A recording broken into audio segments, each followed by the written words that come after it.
मला मागे मी बोललो होतो की एखाद्या विषयाचे जास्त फोन येऊ लागले, त्या विषयाच्या जास्त तक्रारी येऊ लागल्या, तर मी त्याच्यावर काही काळ माझ्या परीनं प्रयत्न करून पाहतो.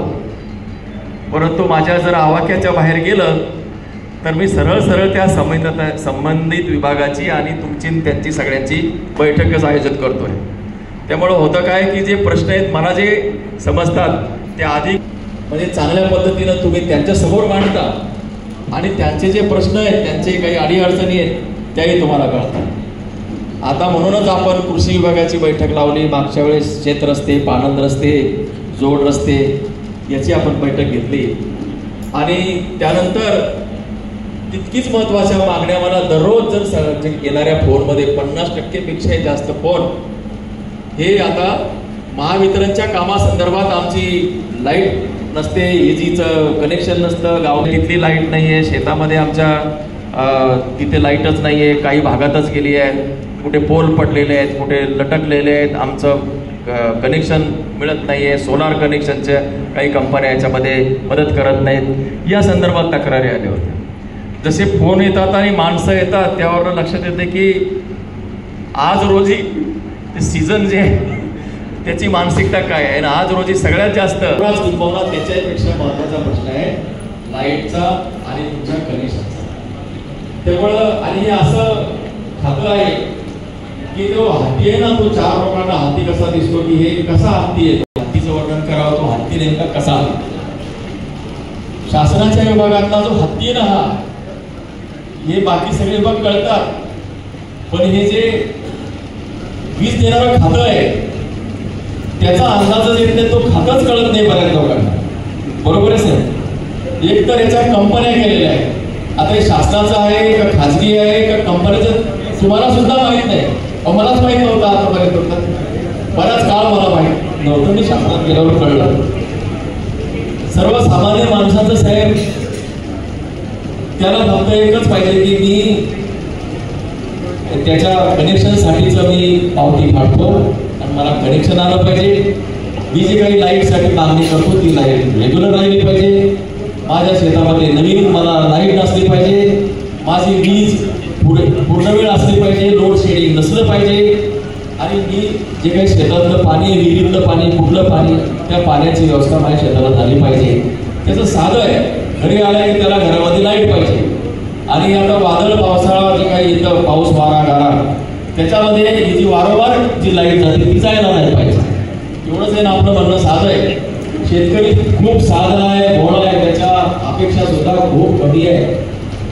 आपण लोक, शासनातले लोक, कंपन्यातले लोक, कंत्राटदार यांनी हे कठीण काम केलेलं. बरोबर.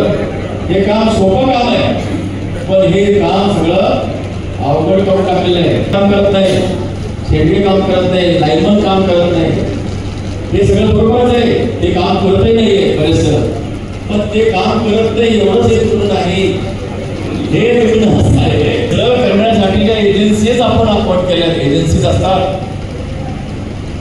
छोट्या, म्हणजे पोल पडले तर ते पोल उचलून घेण्यासाठी, ताबडतोब लावण्यासाठीची एजन्सी आहे. तारं म्हणजे ब्रेकडाऊन झालं, तारं खाली आले, केबल खाली आले, ते रिपेअर करायला एजन्सी आहे. वादळ वारा पाऊस हे सगळं आला समजा, त्यावेळेस जर का तुमचं ब्रेकडाऊन झालं, ते ब्रेकडाऊन ताबडतोब करण्यासाठी सुद्धा एजन्सी आहे. सगळ्या एजन्सीचं तिथं माणसे फक्त वरती आहे. आता पहिलाच उल्हास त्याच्यात फाल्गुन मास, एकटा अधिकारी कमी. बरोबर. आपल्याकडे दिल्लीला, सुलतानपूरला, मेहकरला आणि डोंगावरला इथं इंजिनियरच नाही, जेई नाही. बरोबर आहे. जेई नाही म्हणजे मुळात माणसंच कमी आहे. त्याच्यानंतर हे जे ज्यांना आपण तंत्रज्ञ म्हणजे लाईनमन म्हणतो, तंत्रज्ञ म्हणायचं, लाईनमन नाही म्हणायचं. लाईनमन आपण सरळ ते आपण म्हणजे लाईनमन, त्यांच्या जवळपास मेहकरमध्ये 31 आणि लोणारमध्ये 13 म्हणजे 44 हे लाईनमनच्या जागा रिक्त आहेत. आता मुळात आपल्याकडे असलेली गावं, असलेल्या माणसाला टोटल स्ट्रेंथ किती आपली लाईनमनची? टोटल दोन्ही मिळून इसमधून जवळपास 50 लोक आपल्याकडे नाही आहे. 120 याच्यामधून. त्याच्यामुळे यांना काय करावं लागतं, हे विषय आपणही समजून घ्यायचा बरं का. कारण काय आपण काही याच्यावर भांडायला आणि याच्यावर आरोप करायला आलेलो नाही. याच्यातून मार्ग करायचा. शेवटी बैठक कशासाठी आहे? आपलं काम सोयीचं करायचं आहे. आता या आपलं काम सोयीचं करत असताना काही लोक जर खऱ्या प्रामाणिकपणानं आपल्याला जर मदत करत असतील तर त्यांनाही आपण मदत करायची.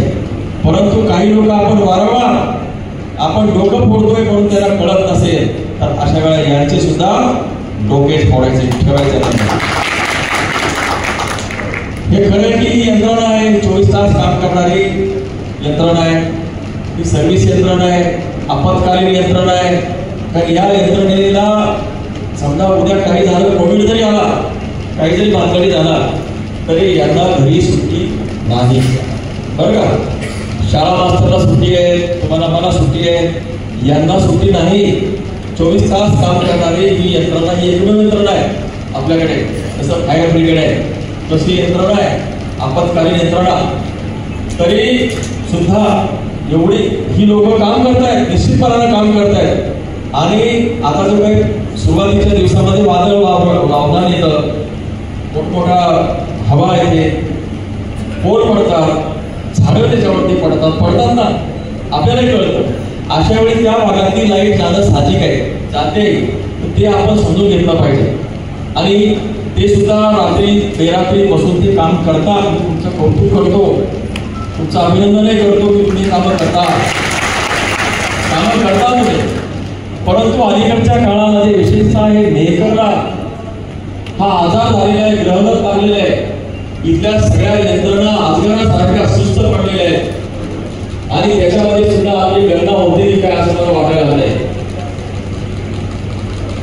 या भागामध्ये आलेले जे काही शासनाचे अधिकारी कर्मचारी जे लोक आहेत, काहीच काम करायचं नाही, बेजबाबदारपणानं वागायचं.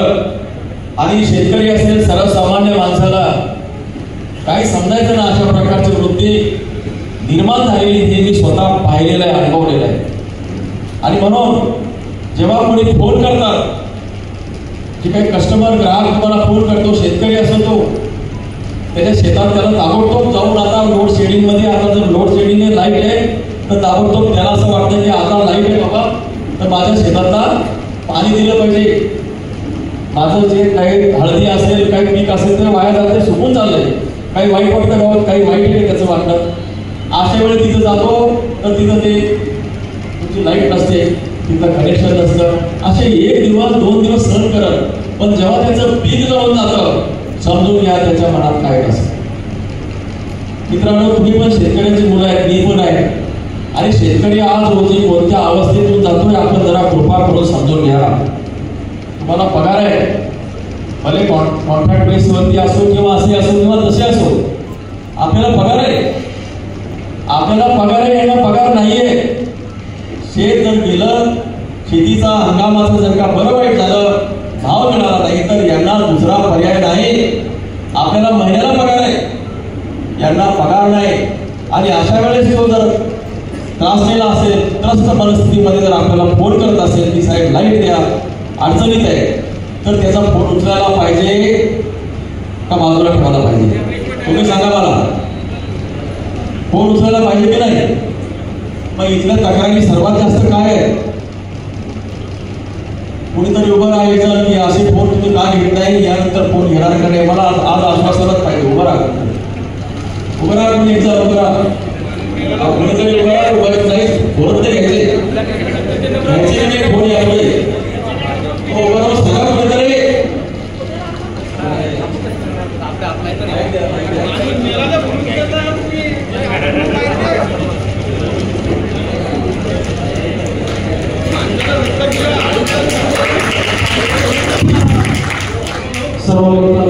सर्व शेतकरी बांधवांना नमस्कार करतो. सर्वांचं श्रद्धासुमन स्वागत करतो. मंचावर जे आपले अधिकारी आहेत, राजकारणी आहेत, यांचं सर्वांचं स्वागत करतो. आणि मी सर्वांना माझ्या पूर्ण लाईफ स्टाफच्या वतीने एक आश्वासन देतो की कुठल्याही परिस्थितीमध्ये असो, अडीअडचणीमध्ये तुम्ही ज्याही वेळेस फोन कराल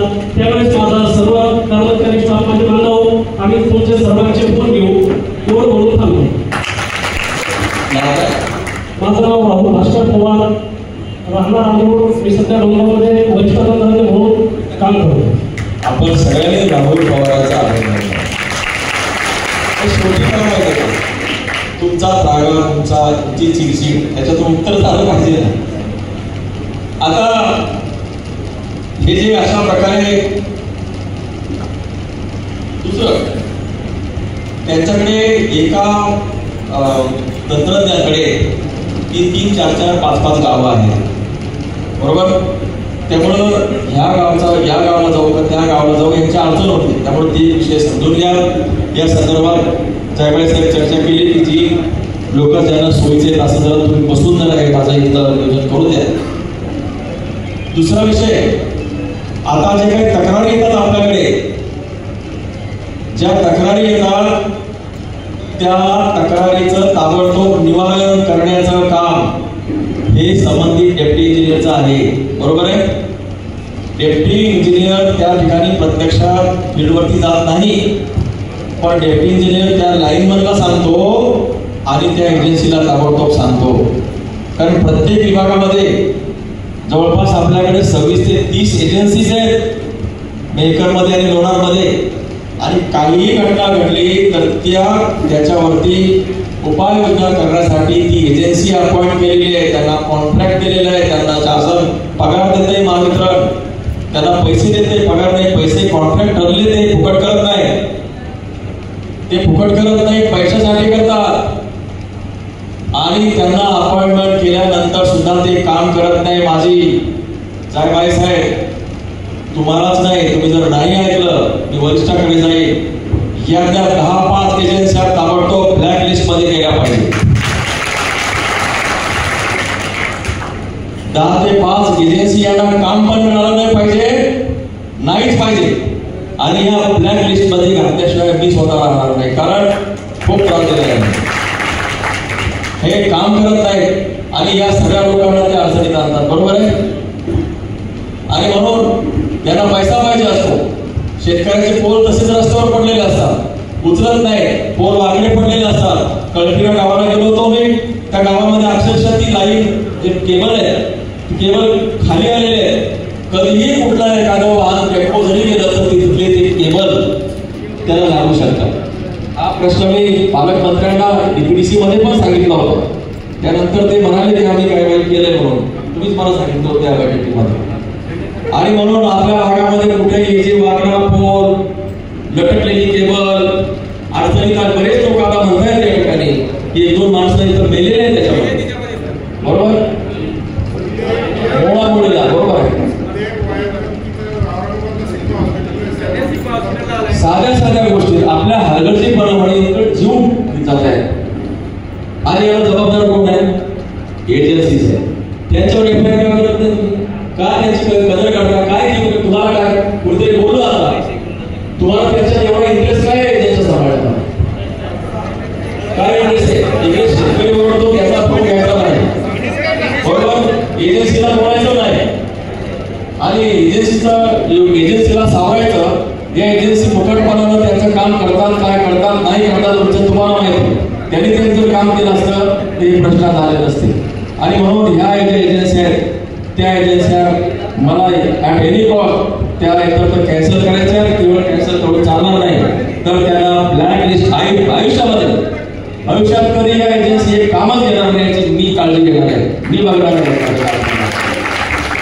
मग जिथं प्रेमानं होईल तिथं प्रेमानं काम करायचंय. आमचा शेतकरी राजा, आमचा सर्वसामान्य माणूस आज अनेक परिस्थितीमध्ये झगडतोय, संघर्ष करतोय. त्याला जर ही लोक त्यांच्या स्वतःच्या इंटरेस्टसाठी जर दुर्लक्ष करत असतील तर हे खपवून घेण्यात येणार नाही. दुसरं या ठिकाणी मी विनंती करतो आता डेप्टी इंजिनियर कोणीतरी एक जण येऊन सांगा की आलेला फोन ताबडतोब त्याच्यावरती कारवाई करण्यासाठी तुम्ही डायव्हर्ट करणार की नाही, सांगा. हे सांगा आलेला फोन आम्ही रिसीव करू, आलेला फोन रिसीव करू म्हटलं. हा एजन्सीला सांगू आम्ही, सगळ्या एजन्सीला मी ऑर्डर देतो की त्यांनी काम करायला पाहिजे व्यवस्थित.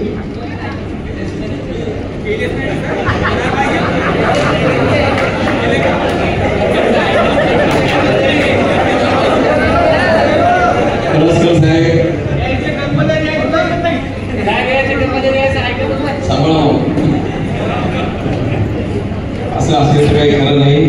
आणि त्या स्वीकारून त्याचं म्हणणं आहे कोणत्या तुमच्या विभागाशी संबंधित तो प्रश्न आहे त्या तिथल्या तुम्ही एजन्सीला सांगा, तिथल्या जेईला सांगा, तिथल्या जे काही तंत्रज्ञ किंवा फोन येत आहेत ते फोन मी तुम्हाला सांगतो, मला काही कळत नाही, बरोबर आहे.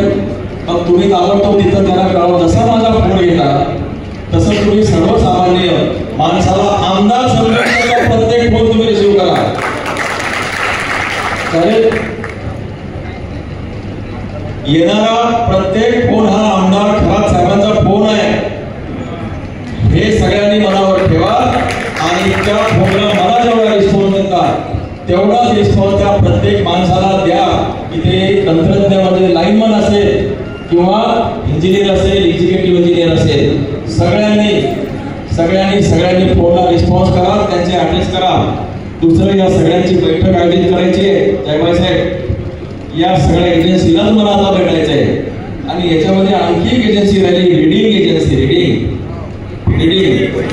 बरोबर आहे.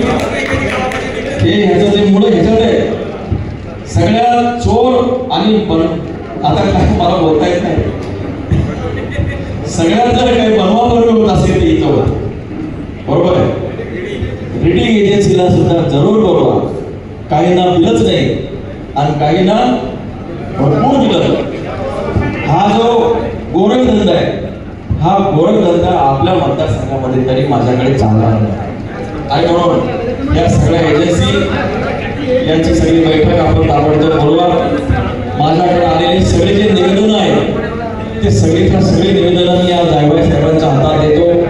तुम्ही ती तुमच्या डेप्युटी इंजिनियर यांच्याकडे द्या आणि ताबडतोब त्याच्यावरती रिड्रेस करून द्या. ते जे अर्ज आहेत ते जे अर्जावरती मला कारवाई करून त्याचा अहवाल मला द्या. हे तुमच्याकडून आलेले एवढे निवेदन होतील त्याच्यावरती आम्ही अशी ऍक्शन टेबल घेतलेली आहे तर ते मला कळवा, मला द्या.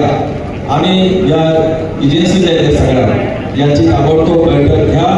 आणि आतापर्यंत आपल्याकडे असलेले पेंडन्सी आहे ना, पेंडन्सी तुमच्याकडे असलेल्या सगळ्या पेंडन्सी असतील त्या पेंडन्सीची सगळ्यांची यादी तयार करा. सगळ्यांनी डोळ्यात तेल घालून काम करा. एक्झिक्युटिव्ह इंजिनियर असेल, डेप्युटी इंजिनियर असेल, लाईनमन असेल किंवा कोणी असेल, आपल्या कामामध्ये जर का कोणी हायवे केली कुणीही चालणार नाही एवढंच मी सांगतो. आणि आमच्या शेतकरी संपूर्ण शेतकरी समाज मी राजकारणाच्या पलीकडे बोलतोय. माझ्या मतदारसंघातल्या शेतकरी समूहाला आपण सगळ्यांनी विद्युत पुरवठा जो आहे व्यवस्थित करा. लोड शेडिंग आपल्या हातात नसतं, यांच्या हातात नाही, समजून घ्यावं का. लोड शेडिंग त्यांच्या हातात नाही. जसं लोड शेडिंग हे वरती सेंट्रलाइज असतं ते होतं. लोड शेडिंग बदलून देण्याची मार्ग करू नका. आज रोजी जे काही तुम्ही 21 किंवा यापूर्वी जे काही कनेक्शनसाठी अर्ज भरले ते जुनं म्हणजे याच्यावरती कनेक्शन मिळणार नाही. त्याला सोलारच आज रोजी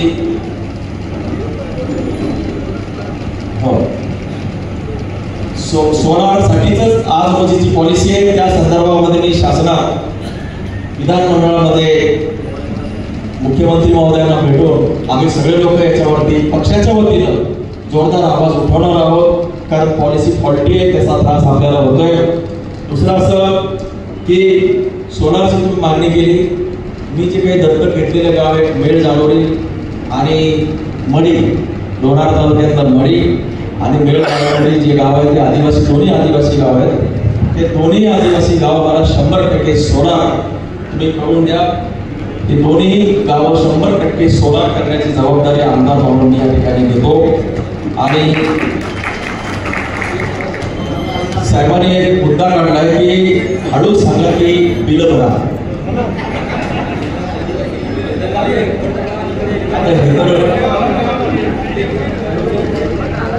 आपण सगळे लोक समजदार आहात.